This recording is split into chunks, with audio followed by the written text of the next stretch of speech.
Entonces, muy buenas tardes para todos. Les agradezco pues la presencia en esta charla, la atención que le van a prestar al compañero Juan Esteban. Eh, yo voy a dejar que él se presente, simplemente les menciono pues que se llama Juan Esteban Sereno Mesa, un egresado de Ingeniería de Control. Y hoy va a presentarnos una charla que se llama Investigación en el páncreas artificial, aplicación de detección y estimación de comidas. Entonces le doy la palabra a Juan Esteban.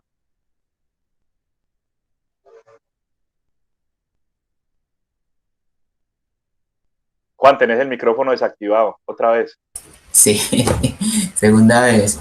Perfecto, muchas gracias al profe Freddy por presentarme y por invitarme a este espacio.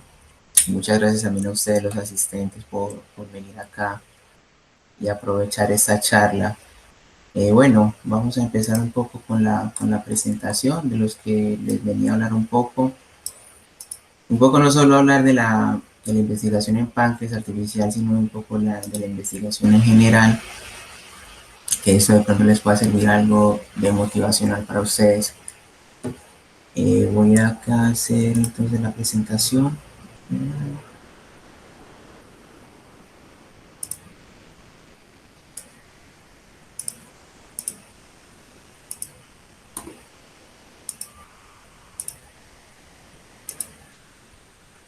Bueno, ya se alcanza a ver. Sí, Juan, Sí, ya se sí. está viendo. Bueno, perfecto, y se escucha. Bueno, no quiero que sea un monólogo, así que si tienen dudas o preguntas, están abiertas para que pregunten. Precisamente esa es una de las razones de estos espacios, que se puedan resolver todas las dudas que ustedes tengan. Y bueno, en este caso vengo a hablar un poco de la investigación en el páncreas artificial y en la aplicación de detección y estimación de comidas, que fue un trabajo que hice durante la tesis de maestría que desarrollé. Yo, como les decía el profesor, soy egresado de Ingeniería de Control. Defendí mi tesis de maestría en automatización industrial el 10 de febrero. Ya está pendiente pues la ceremonia nomás.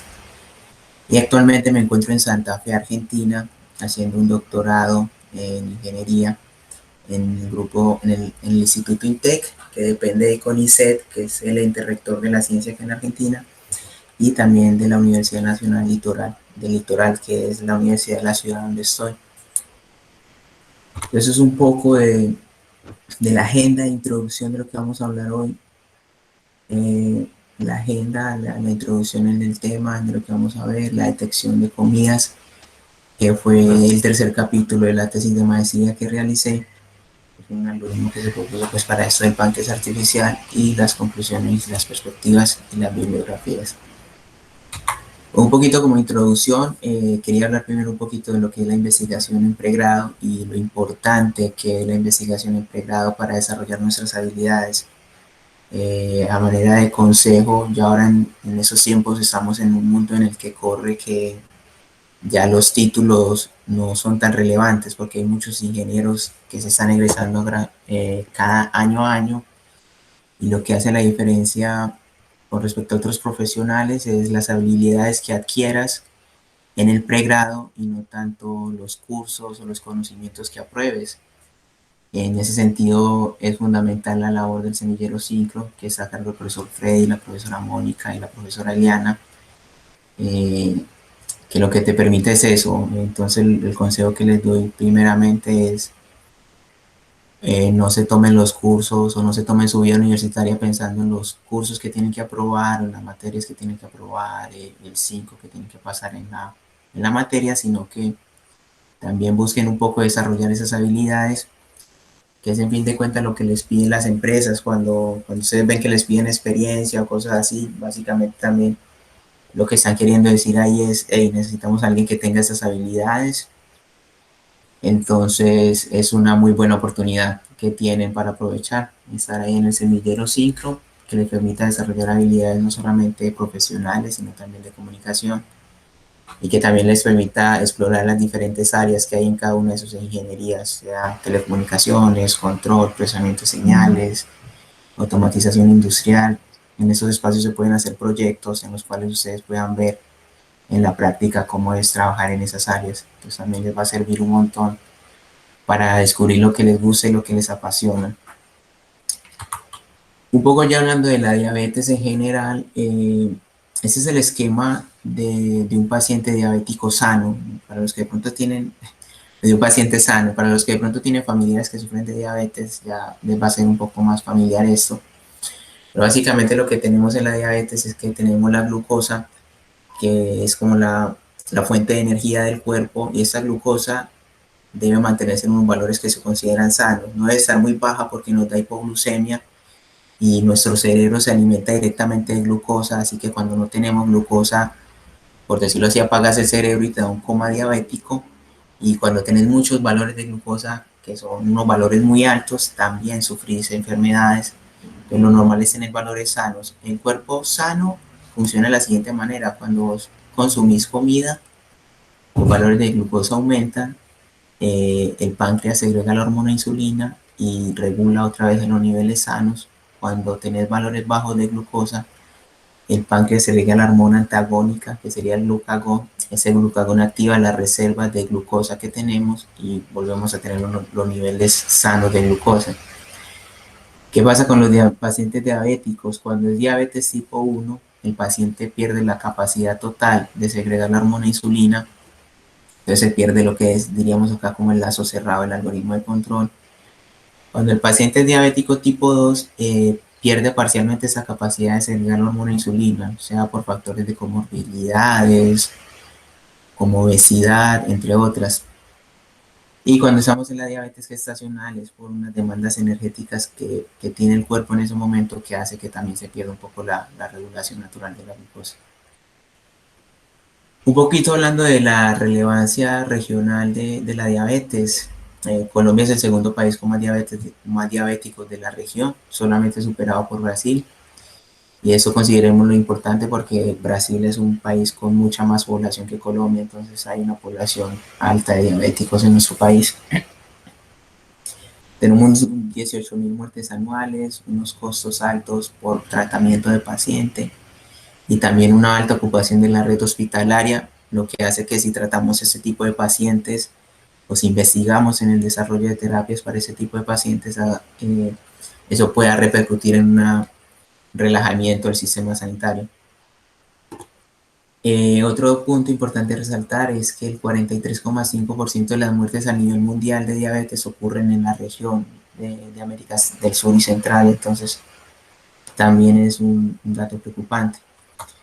¿Cómo se tratan los pacientes diabéticos actualmente? Pues lo que se venía haciendo tradicionalmente es la terapia funcional de la insulina. Esto es básicamente que si yo soy diabético me pincho el dedo para medir los niveles de glucosa que tengo en sangre y en base a esos valores calculo cuáles son las dosis de insulina necesarias que necesito para mantenerme en el rango sano, ¿no?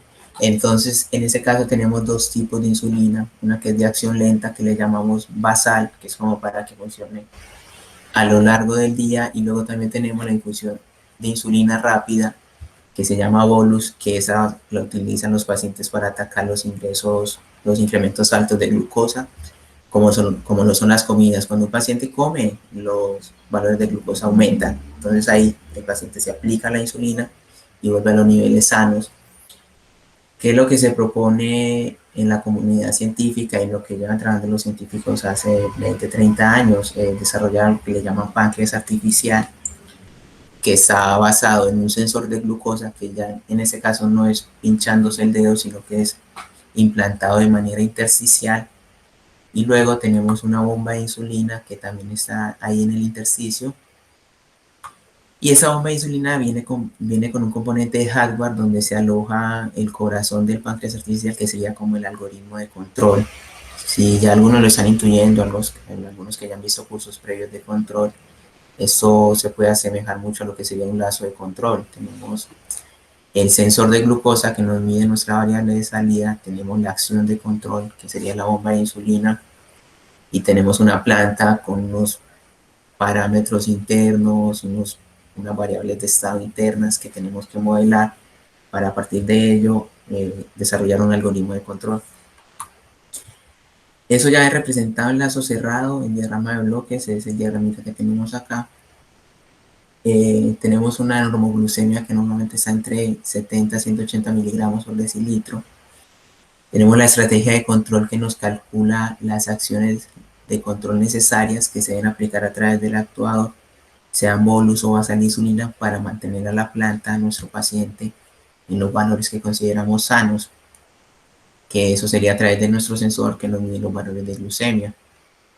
Uno de los primeros aportes de la comunidad científica a nivel mundial fue el simulador de Padua, que es un simulador virtual que trata de calcular todas las no linealidades de la planta. Es un simulador que propusieron entre la Universidad de Virginia y la Universidad de Padua. Tiene un modelo gigante con un montón de variables de estados que modela todas las no linealidades de la planta, o sea, del paciente.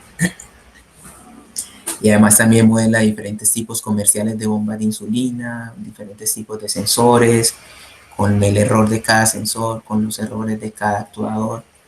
Es un software bastante completo que está vinculado a MATLAB y que además está aprobado por la FDA.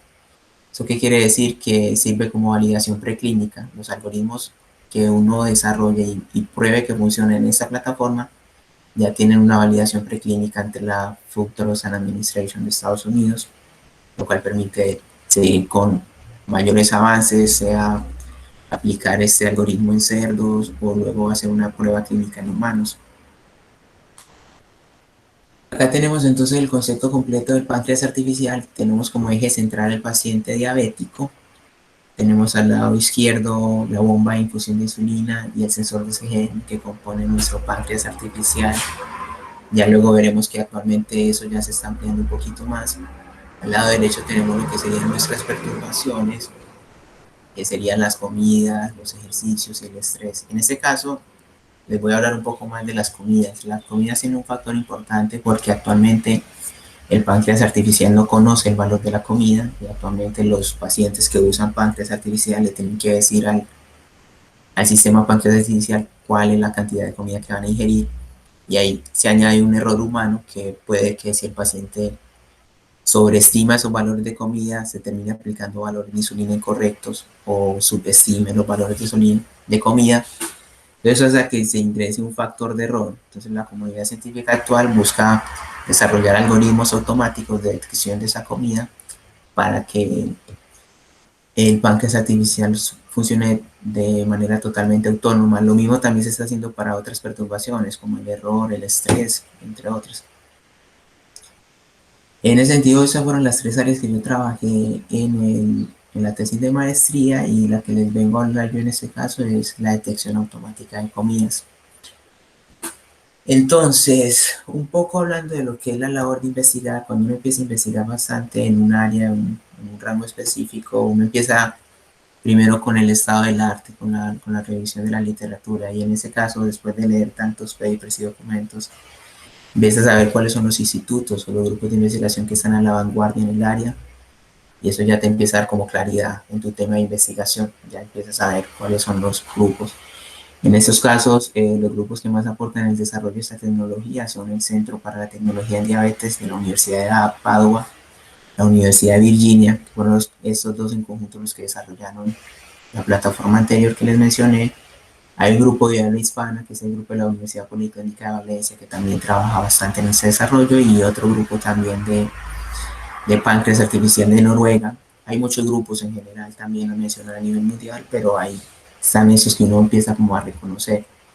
También en este caso les vengo a recalcar la importancia y la calidad educativa que adquirimos en la Facultad de Minas, en la Universidad Nacional de Colombia, porque en muchos de esos grupos ya hacen parte de egresados de Ingeniería de Control. Por ejemplo, en el Centro para la Tecnología de Diabetes hay un egresado de Ingeniería de Control que actualmente es investigador, trabaja allá. Tengo una colega que actualmente está haciendo su doctorado con el grupo de investigación de diabetes de la Universidad Politécnica de Valencia. Tengo conocidos con los que trabajé en Colombia que también van a hacer pasantía acá en ese grupo de investigación, así que la relevancia de las investigaciones que nosotros también realizamos tienen impacto a nivel mundial, no solamente se quedan en lo que hacemos, sino que tenemos como egresados la cualidad de poder prepararnos, formarnos y ir a esos centros de investigación avanzados. Entonces un poco un diagrama de bloque sencillo de lo que fue la propuesta que se me ocurrió para detectar las comidas de manera automática con el sensor de glucosa. Le voy a explicar acá un poco de manera sencilla. Si tenemos, por ejemplo, una entrada desconocida, tenemos nuestra planta real que no conocemos realmente sus dinámicas y acá tenemos un sensor. Con esta planta, como yo tengo una entrada, tengo una salida y tengo unas variables de estado interna, pues yo puedo eh, crear un modelo, identificar un modelo para esa planta.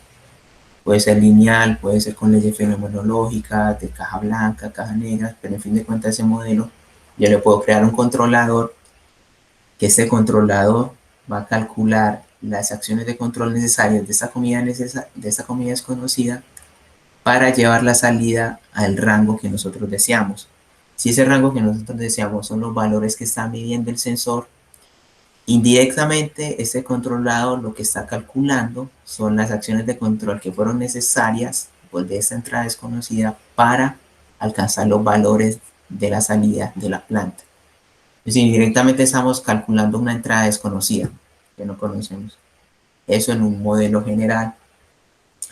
Ya luego, aplicado al caso del páncreas artificial, tenemos el paciente, tenemos la entrada que no conocemos, tenemos la bomba de infusión de insulina, que es una variable de entrada que conocemos, entonces la utilizamos en nuestro algoritmo de detección de comidas para tener una mayor precisión en la predicción del modelo y la medida del sensor de glucosa. Con eso vamos a hacer una estimación aproximada de lo que serían los valores de comida que ingirió el paciente.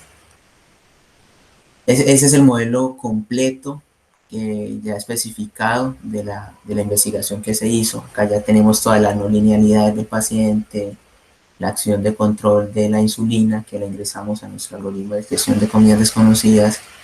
Tenemos la ingesta de comidas y tenemos el sensor de glucosa. Y acá tenemos nuestro sistema completo de estimación de entradas desconocidas. Acá tenemos un modelo en azul que nos ayuda a predecir los valores de glucosa que van a tomar el paciente. Acá tenemos el algoritmo de control que va a calcular o va a tratar de estimar esa entrada desconocida.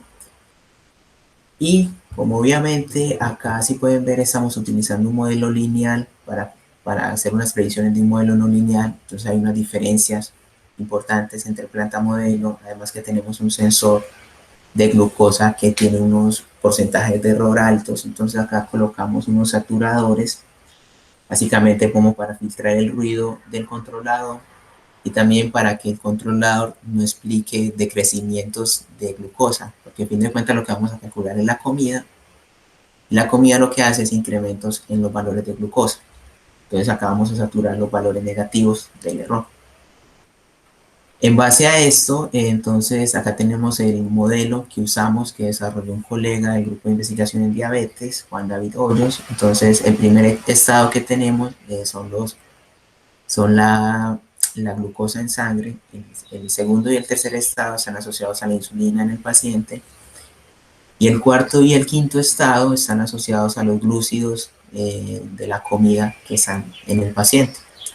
La entrada UIM es la acción de control de insulina y la entrada UM es la acción de comida, que es una variable que no conocemos. Y teta es un término de autorregulación. Como vemos, el modelo está expresado en variables de estado.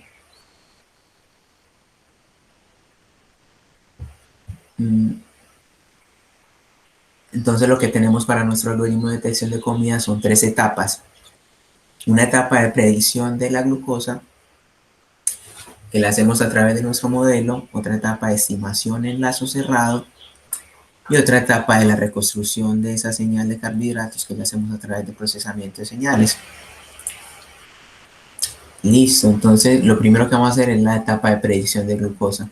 Pasamos ese modelo en variables en espacio de estado, lo pasamos a funciones de transferencia. ¿Por qué en la investigación lo pasamos a funciones de transferencia? Porque obtenemos una representación que es mucho más aproximada y amable con los médicos y los pacientes.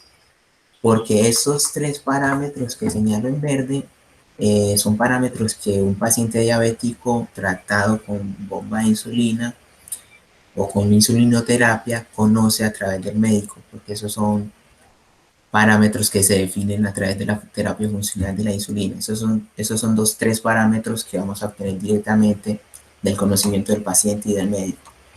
Esos otros tres parámetros no son conocidos del paciente, pero en ese caso lo que asumimos nosotros es asumir los constantes para todo el algoritmo de detección de comidas, para que este modelo que tenemos acá pueda ser representado e identificado de una manera fácil para los pacientes que sufren de diabetes.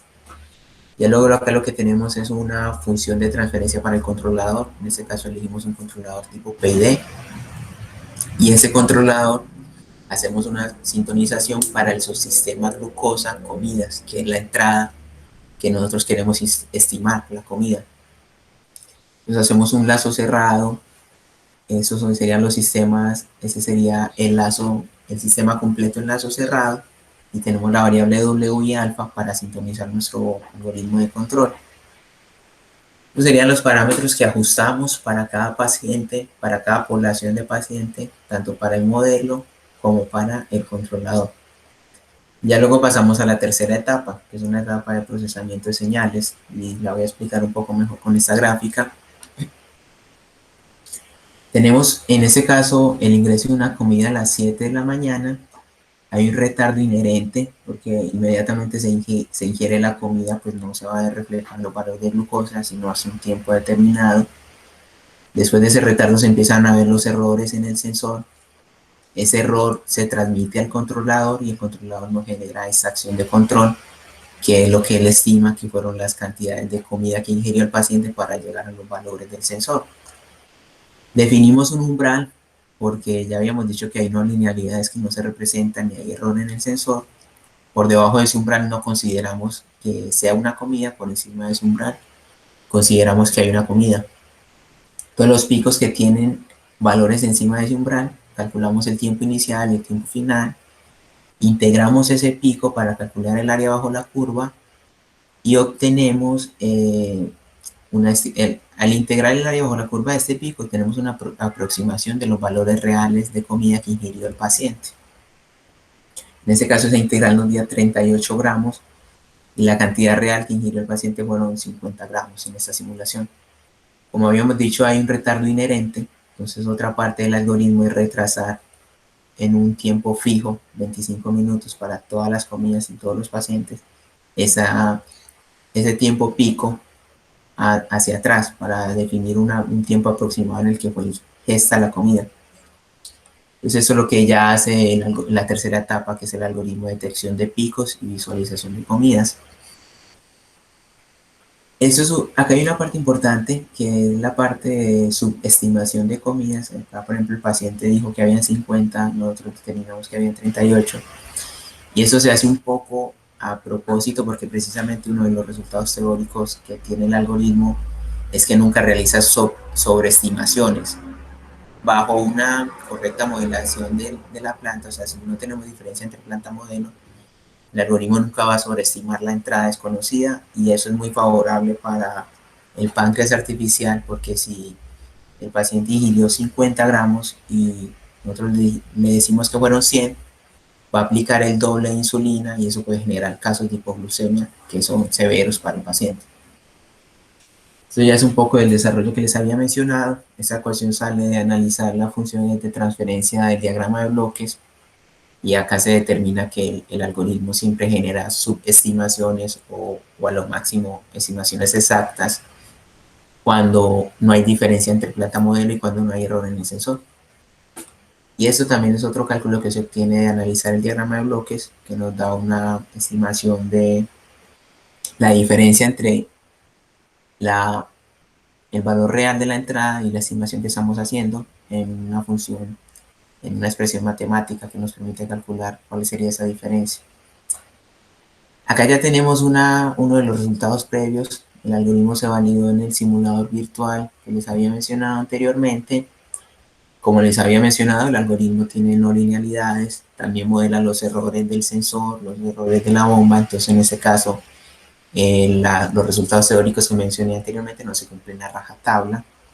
Acá tenemos la dinámica real de la glucosa en negro y la salida predicha por nuestro modelo en líneas azules punteadas. Como vemos, es una salida aproximada, que es lo que más necesitamos. No necesitamos representar con total exactitud, sino que necesitamos un modelo que sea aproximado al paciente y que funcione. Acá tenemos en la mitad la infusión de insulina. Y finalmente, en la parte de abajo tenemos los resultados obtenidos. Como les había dicho, como acá ya hay, eso ya es un resultado práctico, acá no se cumplen las teorías, acá ya hay un poco de sobreestimaciones que tienden a ser igualmente bastante leves, son sobreestimaciones muy pequeñas, porque ya no se cumple la diferencia, ya hay una diferencia importante entre planta modelo y hay un error importante en el sensor. Estos fueron los resultados para validar los pacientes virtuales. Luego también se utilizaron registros de pacientes reales. Eso es un registro de la glucosa en un paciente real de alrededor de 5 días, en el cual también se aplicó el algoritmo y volvemos acá a ver en negro la salida real del sensor del paciente. Esas son mediciones reales de un paciente, de sus valores de glucosa, la salida en líneas punteadas azul del modelo que nosotros usamos para predecir. En medio están las infusiones de insulina que se aplicó al paciente. En la parte de abajo tenemos el registro que tiene el paciente de sus comidas y la estimación que nosotros realizamos de esas comidas. Eso ya es un poco de las sintonizaciones que se realizaron. Tenemos la sintonización de los pacientes en cuanto al modelo. Esos son parámetros que vienen por parte del médico o que el paciente incluso ya los conoce. Estos son los parámetros que decimos que ajustamos para que sean fijos y no requieran de identificación, y estos son los parámetros del controlador que ya sintonizamos para obtener los resultados deseados. Es una tabla que habla un poco del desempeño de los resultados obtenidos. Tenemos una alta sensibilidad, especificidad y precisión. Los porcentajes de error en la estimación de la comida están en alrededor del 17 al 10%. Hay una aproximación del tiempo de error en el tiempo de ingreso de la comida, también es bastante bajo. Y bueno, un poquito las conclusiones de lo que les acabo de mostrar es que el algoritmo o la propuesta que realizamos se validó tanto en pacientes virtuales como en pacientes reales. El algoritmo tuvo una sensibilidad del 98% en promedio para tanto pacientes virtuales como pacientes reales. Se tuvo un error promedio en la estimación de la cantidad que ingirió el paciente de aproximadamente 14% para pacientes virtuales y 14% para pacientes reales. Un error en el tiempo de estimación en promedio de aproximadamente 5 a 4 minutos para pacientes virtuales y reales. ¿Qué queda después de la investigación? Siempre lo que hay pues en cuando uno se dedica a investigar y a trabajar en la parte científica o académica, siempre quedan muchos puntos abiertos. Cuando se realizó la propuesta de esta investigación, estábamos en una etapa en la que la comunidad científica en general tendía a pensar, bueno, yo quiero crear un sistema de detección automático de comidas que solamente use lo que ya tenemos para que sea mucho más eficiente. ¿Y qué es lo que ya tenemos? El sensor de glucosa. Entonces, a los inicios de buscar algoritmos de detección de comidas, la comunidad científica en general se propuso más a proponer algoritmos que solamente usaran el sensor de glucosa, para decirlo así que, bueno, no vamos a requerir de más dispositivos que pueden hacer engorroso la vida del paciente. Pero al día de hoy, ya en la actualidad, se ha visto que, como les mencioné anteriormente, cuando el paciente ingiere una comida, los valores de medición de glucosa se van a ver reflejados alrededor de entre 25 minutos, media hora. Además de eso, si le añadimos que la bomba de infusión de insulina también tiene un tiempo de retardo, que es aproximadamente entre 15, 20, 30 minutos, dependiendo de la dinámica del paciente, que la glucosa no se aplica directamente en la sangre. Digo, la insulina no se aplica directamente en la sangre, se aplica en el intersticio, luego el intersticio pasa a diferentes capas capilares ahí de la piel y luego finalmente llega a la sangre. Entonces, en promedio hay un retardo completo del sistema grande, que puede ser entre 50, 60 minutos, una hora. Y si yo le digo al paciente en promedio una hora después, hey, si yo le digo el sistema de parámetros artificial, hey, el paciente comió, pero si yo le digo eso una hora después, puede que la hora de aplicar ese bolus de insulina termine generándole un perjuicio mayor porque puede que haga bajar mucho más los valores de glucosa y lo lleve a hipoglucemia. Entonces las investigaciones actuales, incluso esta semana me llegó un paper que me puse a leer un poco y como resultado se obtenía un tiempo de detección promedio de 40 minutos, que eso ya es un delay importante que si se lo añades a un sistema de control puede generar inestabilidad. Ahora en día lo que por ejemplo trabajan en el grupo de páncreas artificial de Noruega es buscar añadir nuevos sensores. En el caso de ellos creo que están trabajando con sensores de ultrasonido. Le colocan sensores de ultrasonido en el estómago al paciente y buscan a través de esa señal de ultrasonido generar estimaciones mucho más rápidas del tiempo de ingesta de comidas. Entonces ya eso se está abriendo un poco más y demuestra también un poco de cómo evoluciona un poco la investigación y la ciencia. En algún momento estamos pensando mucho más en solo el sensor de CGM. Ahora se están añadiendo nuevos sensores para hacer unas mediciones más precisas y más rápidas. Se está utilizando Machine Learning también. Uno de los profesores que trabaja en la Universidad de Virginia, que es egresado de Ingeniería de Control, está trabajando en Data Science un poquito para modelar el ejercicio e ingresarle predicciones del ejercicio a la bomba de insulina. Y bueno, siempre terminan existiendo muchas más formas de seguir trabajando y seguir aportando un poco al desarrollo de esa tecnología. Y bueno, eso es lo que les tenía por decir hasta el momento. Muchas gracias a los que prestaron atención y quedo atento a las preguntas, dudas o comentarios que tengan por acá. Juan Esteban, Vale, gracias, Juan. Sí, Dale, Ángel. Juan Esteban, profe, buenas tardes, los compañeros. Juan, una preguntita ahí de lo del funcionamiento. O sea, cuando la persona ingiere comida, se sube la glucosa, ¿cierto? ¿O me equivoco? Sí, correcto. La Sí, acción, sí. a tomar ahí es aplicar insulina. Sí, exactamente. Y en el caso contrario de que, digamos, esté aguantando hambre, ¿qué hace?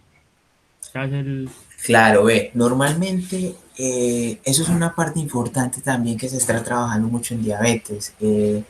Normalmente también venden el glucagón, te venden la hormona glucagón, que sería el antagónico a la insulina, que en vez de bajarte te sube. Pero ¿qué pasa? El glucagón es bastante inestable y es bastante costoso. Y muchas pacientes que son diabéticos dicen, no, yo requiero el glucagón. El glucagón es muy importante, pero me voy a remitir un poco a esta gráfica que teníamos acá.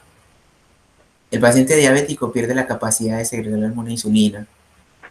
La capacidad de segregar la hormona glucagón todavía la tiene. Entonces, lo más eficiente por ahí es capacitar mucho más al paciente. Inclusive tengo una colega en Colombia que tiene una página en Instagram, que si la quieren buscar, que se llama Lema Diabetes, y ella trabaja un poquito en la concientización del paciente diabético. Porque ¿qué es lo que hace el paciente en la práctica? Bueno, siento que viene una hipoglucemia, me tomo un vaso de azúcar, me como algo para subir rápidamente los niveles de glucosa, pero incluso cuando el paciente llega, el paciente puede llegar a niveles muy críticos que se pueden prevenir, porque el glucagón está para cuando el paciente ya llega a un punto en el que ni siquiera puede consumir, o sea, queda inconsciente, le da un coma diabético, queda inconsciente. En este caso, el paciente no puede consumir un vaso de azúcar para recuperar sus valores de glucosa. Entonces, ahí sí requiere que se aplique una dosis de glucagón. Pero la idea es que si uno hace un control juicioso de su diabetes, no tratar de evitar ese escenario y que no tengas que llegar a ese escenario porque ese escenario más que todo se da porque viste que lo que más reduce la glucosa es la insulina, entonces ese escenario se tiende a dar cuando el paciente mismo se sobremedica con insulina y se aplica más de lo que requiere y cae muy rápido a esos valores de glucosa que lo dejan inconsciente. Nada, listo, Juan Esteban. Por eso es que el sistema que usted creó y aplica es pues siempre subestima, ¿cierto? No sobreestima la cantidad. Claro, exacto, Ángel, sí, sí, eso es bastante importante en esto porque, claro, sobreestimar es muy crítico. Si yo me paso con las dosis, puedo generar un coma diabético y eso puede ser bastante dificultoso. Más que todo porque si lo miramos en sentido general, si tenemos unos valores altos de glucosa, igual el cuerpo está consumiendo glucosa continuamente a través del cerebro, a través de los músculos, a través del ejercicio. Entonces, por decirlo así, en algún momento de ahí arriba va a bajar. Pero si nosotros nos sobremedicamos con glucosa, digo, con insulina, y si caen unos niveles muy altos, si aplicamos mucha insulina, ya va a ser muy difícil volver de la hipoglucemia, porque ahí sí vamos a necesitar consumir algo para que nos levante. Listo, listo, Juan. Algo pues así para mencionar así, pues, que me parece gracioso en este momento es que uno tenía, pues yo tenía como la noción de que me comía algo muy dulce y yo decía, no, me va a dar un coma diabético y antes o sea, no tiene sentido. Claro, es todo lo contrario, sí. Pasa que Mm. estar arriba tampoco es tan bueno, no es tan pernicioso porque en fin de cuentas vos bajas porque hay un consumo, pero cuando estás con valores muy altos de glucosa, si no estoy mal, te empieza a dar ceguera, la orina creo que empieza a Los orinar riñones. dulce, los riñones, hay muchos prejuicios Eh, también, entonces a uno le da, sí. no, que los altos niveles de azúcar tienen implicaciones así a largo plazo, pero dañinísimos en muchos órganos. Vas estresando los órganos, el hígado, los riñones, y al último te enfermas de alguna de esas cosas también. Entonces, Claro, no conviene tampoco. ajá, Exacto. estar mucho tiempo ahí arriba tampoco es bueno. Capaz que por Ujú. eso es que uno piensa que le va a dar un coma diabético, porque si te suben mucho los niveles de azúcar, empiezas a ver, a tener ceguera, a afectar otras partes del cuerpo y todo el asunto, sí. Listo, muchas gracias, Juan. Muchas gracias, Ángel, vos por tus preguntas. Ángel, una pregunta yo te hago a vos. Vos sos estudiante de ingeniería eléctrica, control. Ingeniería eléctrica. Bueno, me alegra mucho, parcero. Bueno, de pronto alguna más pregunta por ahí de los compañeros, de los estudiantes. Muchachas, chicos, ¿alguien se anima? ¿Quiere preguntarle algo a Juan Esteban? Hola Juan, ¿cómo Hola, estás? sí. ¿Qué más, Alejandro? ¿Cómo andás? Bien, bien. Juan, te quería preguntar, no sé si de pronto me lo perdí. ¿El modelo se ajusta igual de bien a los tres tipos de diabetes? Claro, en este caso es un modelo para pacientes diabéticos tipo 1. ¿Qué pasa? Que la gran mayoría de las investigaciones en páncreas artificial se ha enfocado mucho en los pacientes que requieren insulina. En general, los pacientes diabéticos tipo 2 no suelen requerir insulina, entonces ahí como que no tenemos acción de control, entonces como que no hay mucho de sistema de control ahí. Aunque ya se está viendo que estas tres clasificaciones son bastante triviales y hay un montón de grises en entremedio. Hay pacientes diabéticos tipo 2 que sí requieren insulina, hay pacientes de diversas categorías que sí se pueden empezar a incluir, inclusive en las nuevas investigaciones de páncreas artificial se están empezando a contribuir. Ahora en día, en eso, ahora en día se están añadiendo, pero eso empezó primero con pacientes diabéticos, que eran los tipo 1, que eran los que más necesitaban esa tecnología, porque no podían generar insulina internamente. Entonces, este modelo fue pensado para pacientes diabéticos tipo 1. Ah, bueno Juan, y otra preguntita, ahorita que hablabas de el error, que era entre el 17 y el 10%, ¿cómo definieron que era un error aceptable? Digamos, ¿qué rango no es aceptable de error? Claro, es muy buena pregunta. Empezando porque cuando nosotros generamos esa propuesta de algoritmo de estimación y detección de comidas, en la literatura solamente habían algoritmos de detección. O sea, a nivel de la comunidad científica solamente habían algoritmos que te decían hay o no hay comida. No habían siquiera algoritmos que te dijeran hay y cuánta cantidad. Solamente había uno, si no estoy mal. Entonces, empezando desde ahí ya era un aporte importante los resultados de no solamente decir que hay una comida, sino cuánta es la cantidad aproximada. Un error aceptable, digamos que ya lo consideramos aceptable en el sentido de que siempre tratábamos de que fueran subestimaciones y subestimaciones pequeñas del 10%, 16%, que en fin de cuentas no va a repercutir tanto en la en un mal desempeño de la regulación de glucosa del paciente. Listo, Juan, muchas gracias. Sí, en nada, no. ¿Alguien más desea preguntar algo? Hola, ¿cómo estás? Mateo, ¿cómo andas pues? Es Santiago. Santiago. Pues adelante Es a que vi que se Mateo. prendió otro micrófono, dale, no de una. Juan, yo tengo una pregunta más por la parte del controlador. Pues, ¿cómo Claro. llegaron a la conclusión de usar un PID y cómo lo sintonizaron? Buena pregunta, porque esas son muchas de las labores que hay en la investigación científica. Yo te puedo decir, Santiago, que estuve probando muchos controladores, estuve probando incluso, porque no sé si han visto, pero en general el MPC tiende a ser como el controlador más moderno, más actual, porque te permite hacer restricciones, te permite hacer predicciones, un montón de cosas.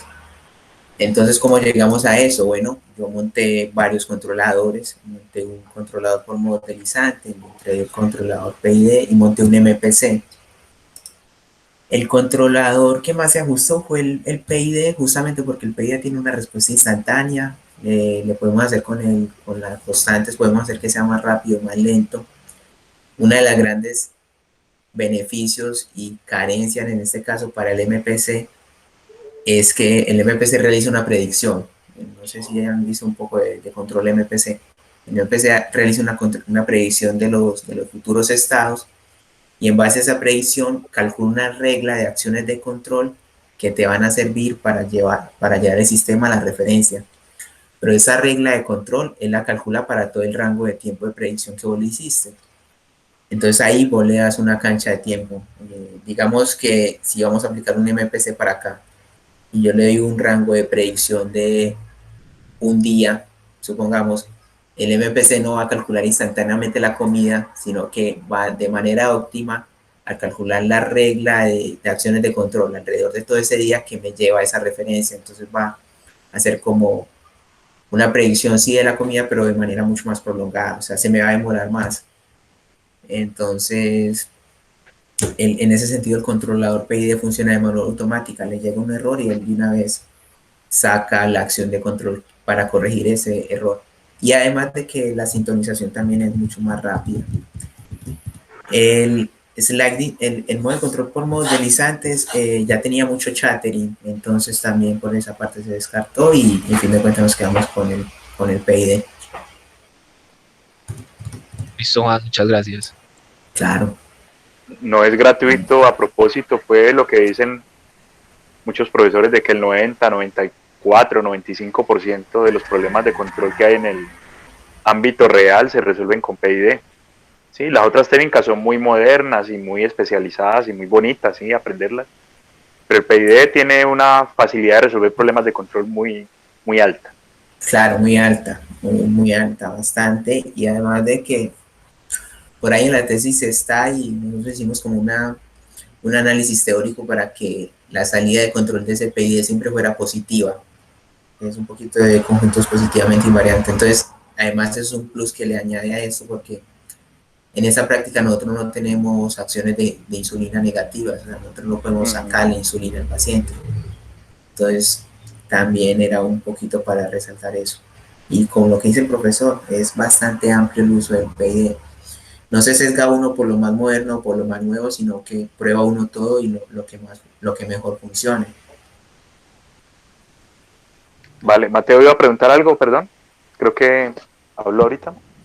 Sí, en efecto iba a preguntar algo. Era con respecto a la parte del error. No sé si te malinterpreté, pero a ver, tú dijiste que cuando había este asunto de aplicar la insulina, había otros factores que la podían afectar, como digamos el estrés, la actividad física, entre otras cosas. Claro. Entonces, estas cosas tú las estás introduciendo meramente como si fuera un error o están considerando, digamos, ciertas estadísticas que ya después tradujeron a las variables del controlador para poder aplicar. Claro, a ver si te entiendo un poco la pregunta. Tenemos en esta parte del gráfico, ¿no? En esta, de acá donde tenemos las perturbaciones y los errores. Hay varios errores. Primero, en este campo de investigación, hay dos, por decirlo así, dos tipos de modelos. Modelo relevante al control, que son modelos que yo puedo realizar en control fácil, y modelos relevantes a la planta, que son modelos que no buscan ser fáciles, sino que buscan ser muy complejos para representar la planta. Entonces, cuando uno hace algoritmos de control, ahí está el primer error. Uno está haciendo con un controlador para el modelo sencillo, pero realmente estás controlando una planta como el ser humano, que tiene una dinámica no lineal bastante complejas, que no puedes modelar exactamente. Entonces ahí hay un error. Los otros errores que ya yo más bien les diría perturbaciones son el ejercicio, el estrés. Está comprobado que el estrés o los cambios emocionales fuertes cambian tus valores de glucosa. Esos son, ya los consideramos perturbaciones porque no son predecibles, no sabemos cuándo van a llegar. El ejercicio también es muy beneficioso para los diabéticos, pero el ejercicio, si vos no te controlas bien, el ejercicio son los músculos de tu cuerpo y consumiendo bastante glucosa. En algún momento te pueden llevar hipoglucemia. Entonces no puedes, tenés que hacerlo con mucho cuidado. Entonces también es una perturbación. Entonces todo esto, cuando son perturbaciones, en general se tienden a proponer algoritmos medio como un parche. Yo tengo el algoritmo de control. Luego voy a desarrollar un algoritmo para detección de comidas. Entonces eso lo añado a mi sistema de páncreas artificial.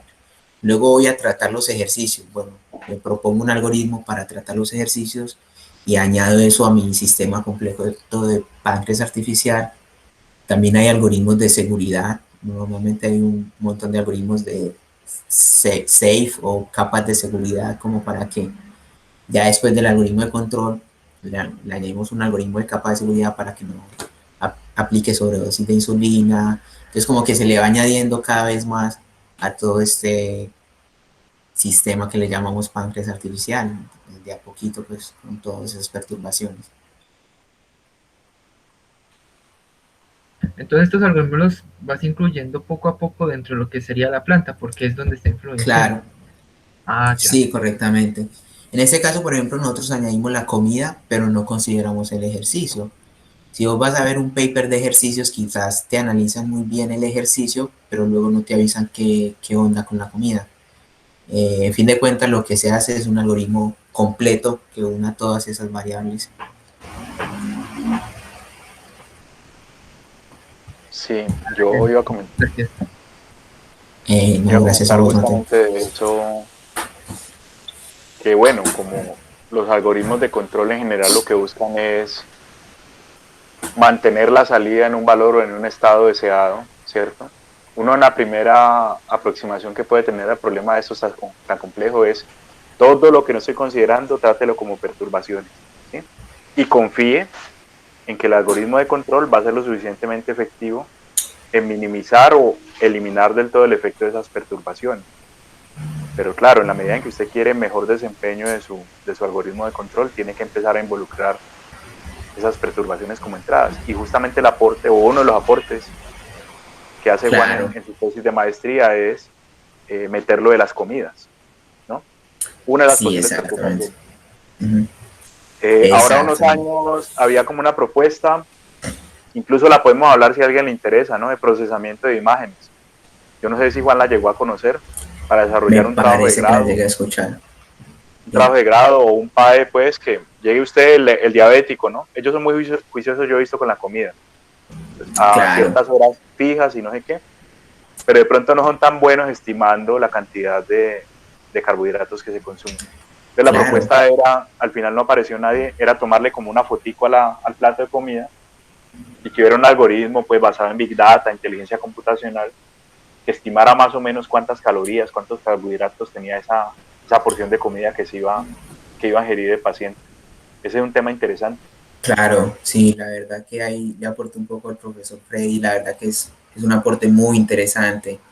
Además de que yo que ya he trabajado bastante tiempo con este tema de diabetes, sé de primera mano que hay algunos pacientes que también no están muy bien informados, no saben. La otra vez por acá vi una entrevista a unos pacientes diabéticos de Santa Fe y le decían la insulina glucagón, cuando realmente el glucagón es la hormona antagónica a la insulina, sí. Entonces hay mucho de ahí de que rescatar y la verdad que si un estudiante de usted desarrolla una aplicación de esas, sinceramente le aportaría mucho. Usted no imagina la cantidad de aporte que le podrían dar a un paciente diabético que con tomar una fotico tenga un cálculo aproximado de cuánta es la insulina que se debe aplicar, porque a fin de cuentas con los valores estos de la insulinoterapia, eso es una regla de tres, es una ecuación que dice, bueno, yo tengo tantos gramos de carbohidratos, me aplico tanto de insulina, y seguramente que eso se puede abordar, como dice el profesor Freddy, a través de algoritmos de Machine Learning, de Data Mining, que es algo que está muy vigente ahora. Y les tendería a pensar que podrían ahí desarrollar una aplicación, algo que realmente sea un producto que pueda beneficiar a la gente, y lo necesitarían un montón realmente. Es algo muy importante, y es lo que yo les digo también, que lo me traté de mencionar en la diapositiva de Syncro, no se queden con ganar una nota, no se queden con ganar una materia. A fin de cuentas, cuando salgan con el título, ustedes no van a poder ir a decirle a una empresa en esos tiempos que corren, yo soy ingeniero de control, contrátenme. Es difícil, las empresas ahora buscan esas habilidades. Si usted es un ingeniero de control que sabe data mining, que sabe procesamiento de señales, si sos un ingeniero de control que sabe de paneles solares, probablemente una empresa desarrollando paneles solares se va a ver más tentada a contratarte por las habilidades y el conocimiento que tenés. Eso se hace mucho y se puede aprovechar mucho en los semilleros. Bien, no sé si alguien más desea aportar algo, preguntar algo. Yo tengo una pregunta, pero ya no tan técnica, Juan. Claro. No sé si de pronto, vos ya pasaste por la maestría, estás en el doctorado. Sí, No sé exacto. si de pronto en algún momento de tu formación ya de posgrado dijiste, ve, sí. le hubiera puesto más cuidado a esto de mi carrera y ahorita no estaría sufriendo tanto. ¿Hay alguna cosa así de pronto que puedas decirle a los compañeros aquí, ve, póngale cuidado a esto, que esto luego les puede servir si usted quiere seguir una carrera de investigador? Si quieren seguir una carrera de investigador, muy buena pregunta. Yo diría que le pongan mucho cuidado a lo que había mencionado anteriormente, a la parte externa, a las materias. En fin de cuentas, todas las materias las aprobás, tenés una nota y te gradúas, pero lo más importante que te pueden adquirir son las habilidades de relación interpersonal, hablando con los coprofes, con los compañeros del grupo, haciendo investigación, colaborando. Eso es algo muy importante. Y por otra parte, las habilidades blandas que aprendes a la hora de desarrollar un proyecto vos mismo, la capacidad de dedicación, la constancia, ser ordenado, ser disciplinado, estar trabajando ahí constantemente, tener tus tiempos, es algo que te va a servir un montón. Y si además de eso planeas ir a hacer un doctorado en el exterior, la resiliencia que tenés que tener para poder afrontar el reto y enriquecerte personalmente, porque es una experiencia que te hace crecer tanto personal como profesional. Johan pregunta aquí en el chat que cuánto tiempo puede durar una investigación. Depende, Johan, de los plazos que uno se ponga. Por ejemplo, yo esta investigación de maestría tuvo sus tiempos porque yo ingresé a maestría, luego empecé el doctorado acá, entonces lo alargué un poquito. Pero en cuanto a tiempos formales, depende de los objetivos que vos te coloques. Normalmente los tiempos suelen ser de 1 o 2 años, pero a medida que uno siempre, eso es lo bonito de la ciencia, es a medida que uno siempre termina obteniendo resultados, también termina obteniendo nuevos retos. Como le digo, por ejemplo, acá ya obtuvimos los resultados de detección de comidas. Ahora los nuevos retos pueden ser investigar cómo detectar esa comida mucho más rápido, investigar cómo hacer que el sistema de páncreas artificial sea autónomo. Así que siempre es un aprendizaje continuo de ahí estar haciendo, pero en promedio, dependiendo de qué tipo de investigación, los tiempos son de años, 1 año, 2 años. A nivel de doctorado ya suelen ser 4 años, de más tiempo. Bien, ¿alguien más desea preguntar o comentar algo?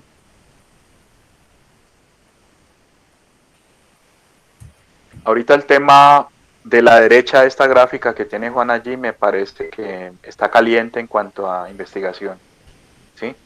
Cómo estimar cuánta comida se consume Por ejemplo, cómo Claro. estimar cuántas calorías quema uno haciendo ejercicio. Y una más Sí, difusa todavía, que es qué tan estresado está una persona, ¿cierto? sí, es Imagínate, pues, mucho poder más estimar. complejo. Yo no sé, de pronto Juan sí participó en esa investigación en Syncro cuando se hizo, Ah, de la profe Mónica para me detectar estados de acuerdo, estrés sí, sí. Fui yo ahí sujeto de prueba, sí, me con acuerdo, con conejillo de la, indias. sí, con, ¿cómo es que se llama la chica? Isabel. Isabel, sí, estuve yo participando, me parece un muy buen proyecto también, sí, que es mucho más complejo porque sí, cómo estima uno, cómo se estresa un paciente cuando está alegre, feliz, contento, Ujú. cambios Recuerdo emocionales. también que hicimos pruebas por ahí en unos 40 personas y que la prueba involucraba, yo no sé si le he contado a los estudiantes del curso, la prueba involucraba proyectarles un video que los estresara. Hicimos una recopilación ahí de imágenes desagradables, de miedo, bueno, un montón de cosas ahí. Y hasta tuvimos Claro, un estudiante que nos desmayó en las pruebas. opa, Sí, bueno, ese tuvo una buena precisión de, sí. estaba así, sí, Entonces, ahí a bastante, la ahora, derecha, repito ese gráfico, creo que hay una oportunidad muy buena, ¿cierto? Porque uno podría muy complementar un buena, modelo ya hecho, ¿sí? sí, totalmente. Con una entrada adicional, por ejemplo, no, es que acabo de hacer ejercicio, entonces quemó tantas calorías, o va a consumir o consume tanto. Sería muy Claro, interesante trabajar esa parte de la derecha, me parece a mí, y tiene mucho bastante, que ver con procesamiento de señales. bastante. Además de que la parte de la izquierda es algo que ya se lleva trabajando años y ya está consolidado, o sea, ya hay un montón de estudios clínicos que ya han mostrado que los controladores que se colocan funcionan muy bien. Incluso los controladores más usados son el PID y el MPC, y ya se han demostrado con diversos estudios clínicos a nivel mundial en estas universidades que les mencioné anteriormente de que eso anda y funciona muy bien. Y ahora la investigación en páncreas artificial, como decía el profesor Freddy, se está enfocando mucho más en tratar estas enfermedades, estas perturbaciones. Me quedó sonando y me quedó gustando mucho la primera que mencionó el profesor Freddy sobre el procesamiento de las comidas. Creo yo que es algo que se puede hacer, algo que se puede calcular y es algo que realmente beneficiaría mucho a un Pues paciente con Juan, si te diabetes. interesa y querés trabajar y aquí pues medio te comprometo delante de todos, si Claro, aparece de pronto alguien y quiere trabajar en eso, podemos hablar los tres incluso. claro, estaría interesante, ¿por qué no? Estaría De pronto bastante una interesante. codirección o algo así, ahí miramos a Una ver. colección. Sí, estaría bastante ¿Listo? bueno. Listo. Bueno, Muchas gracias a chicas, todos por estar. muchachos, no sé si alguien quiera comentar algo más. Profe, Yo, sí, Ángel, dale. yo quiero aportar pues algo aquí. Pues yo como estudiante de ingeniería eléctrica, el único control, los únicos controles pues que he visto es la parte del PE, del PID, y me parece muy bacano que, o sea, un control digamos simple sea el que más se utilice y en un, pues nosotros, lo personal nada más lo he utilizado digamos para electrónica de potencia, cosas así, pero me parece Claro, muy bacano que se pueda utilizar inclusive en algo tan delicado como es la salud de un ser humano. Entonces, pues parece súper bacano esta parte de control. De pronto algún día haber de pronto algo de control deslizante, que es lo que llaman, o el otro que ni siquiera me mencionaste es Juan, muy bacano claro, de control. exactamente.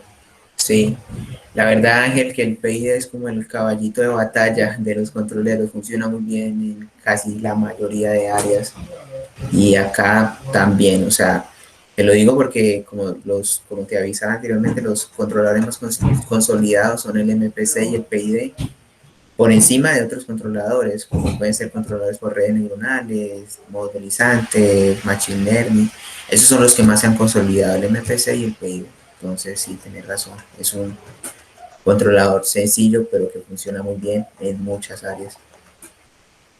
Por ahí hay una frase de un griego, creo que era Cicerón, que decía que lo bueno cuando es simple es dos veces bueno. ¿Sí? Entonces, si usted a un problema le da una solución sencilla, golea. ¿Sí? Las soluciones muy Claro, elaboradas tienden a ser problemáticas en todo caso. Bueno, Juan, sí. mira, yo te quiero agradecer por el tiempito, por la charla, muy bacano. Muchas gracias a Espero vos, pues profe. que los asistentes pues le hayan sacado provecho, les haya gustado pues enterarse de este tema. Ojalá también el Esperemos que tema sí. pues que Juan nos cuenta de su proceso de investigación y de la experiencia que tiene pues por ese lado también les ayude a los que tengan esa vocación, ¿no? La Universidad Sí, Nacional tiene una vocación muy fuerte, muchos de nuestros egresados terminan haciendo investigación, haciendo posgrado, ya sea aquí mismo o en el exterior. Entonces, si claro. tienen ese interés, pues miren, ahí está Juan, que es un ejemplo ya, un egresado, digamos, sobresaliente, que ya ha logrado pasar por este proceso, está terminando a mitad por ahí el doctorado. Juan. Ya vamos a mitad de doctorado, sí. Ya probablemente próximamente en 2023 esperamos defender la tesis. Qué bueno. Sí. Entonces, Juan, otra vez muchas gracias y muchas gracias a los asistentes.